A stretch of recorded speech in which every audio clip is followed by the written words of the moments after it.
Greetings, everyone. Hope all of you are having an absolutely fantastic day. We are back again with Shadowrun Hong Kong. I'm about 15 hours into the game, so I thought it'd be a good time to share some of my thoughts. Of course, this won't be a full review since I haven't actually finished it yet, but once I do, we'll absolutely comb through the entire game. First thing I want to talk about is the intro, which in my opinion is absolutely fantastic. First and foremost, it has voice acting, which caught me off guard. I expected this to be like Dragonfall, where there was no voice acting whatsoever. Of course, the rest of the game is like that, but for the intro, they decided to have one of the primary NPCs do some voice acting to kind of set up the story, and I think it's absolutely fantastic. And while I really enjoyed Dragonfall's intro, I actually think Hong Kong's intro is kind of stronger and really sets you up to hit the ground running. I'm cool with the companions so far. I'd be lying if I said I didn't miss Glory. I don't feel like any of the companions really measure up against her yet, but they do measure up in their own ways, and I am enjoying this crew that I'm running the game with, so I'm looking forward to actually finishing some of the party member quests so that I can get my final thoughts about them. But the rigger guy, Ratcher, I believe his name is, conversations are absolutely amazing. Absolutely amazing. Every time I talk to him, I'm like, why wasn't more of this in Cyberpunk 2077? We'll talk about it more in the review, but to me, honestly, CD Projekt Red should just look at that guy and he should be the main villain for Cyberpunk 2, because everything he's talking about to me is what really should be the focus. You have the ability to use cybernetics to make the most of yourself. What does that actually mean? What does that actually look like? His dialogues are just absolutely fascinating. Really enjoying that. I really love the scene, the layout, the just different culture. You know, there's a lot of times where you'll have a game set in a place like Hong Kong, but it doesn't really feel all that much different than if a game was set in Chicago or New York. But it's clear Harebrained Schemes put in a lot of effort into trying to make you feel like you're in this completely different world, completely different setting.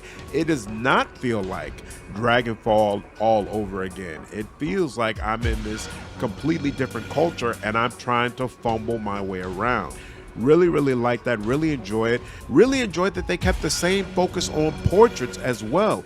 Once again, there are a ton of different portraits for all of the different NPCs in the game, and a lot of them are Asian, which has just been fascinating for me to see the amount of effort they put into it, because again, that's just something that you do not see.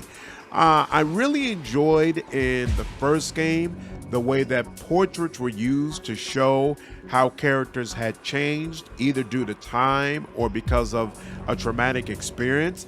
I haven't seen as much of that here, and I kind of miss it. So even though both games had a large variety of portraits, I feel like the first game had, thus far at least, did a better job of making portraits really impactful for the player. But of course, I haven't finished yet, so we'll see if that changes as we go along. One thing I don't like thus far is the changes to decking. Too complicated, too much going on. I understand what they were going for, but man, it's gotten to the point that I honestly do not look forward to decking, which was never really a problem in the first game. Like in the first game, I'd be like, oh damn, I got a deck while I'm in the middle of this fight. That's going to be complicated. How did I do it? But it wasn't like I was upset about having to deck in the first place. In this game, I'm like, oh, I gotta get into the decking system. So how many times I'm gonna have to reload to figure out how to get past these machines? It's become more like almost like a Metal Gear Solid sneak around type of thing, which is fine. I actually love sneaking games. I love Thief. I haven't played most of the Metal Gear Solid games, but I played one, and it was fine. It was okay. Like, I got no problems with sneaking games whatsoever, as long as I feel like I have the tools to sneak around, the tools to make that enjoyable and to do what I want to do.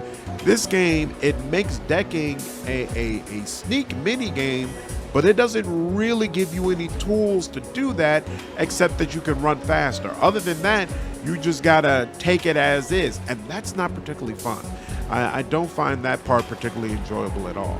But outside of that, I'm definitely enjoying the story. Being a Shadowrunner for a crime boss is very entertaining, having a lot of fun with it. So again, just like Dragonfall, I'm glad that I played this. I'm glad that I got exposed to this.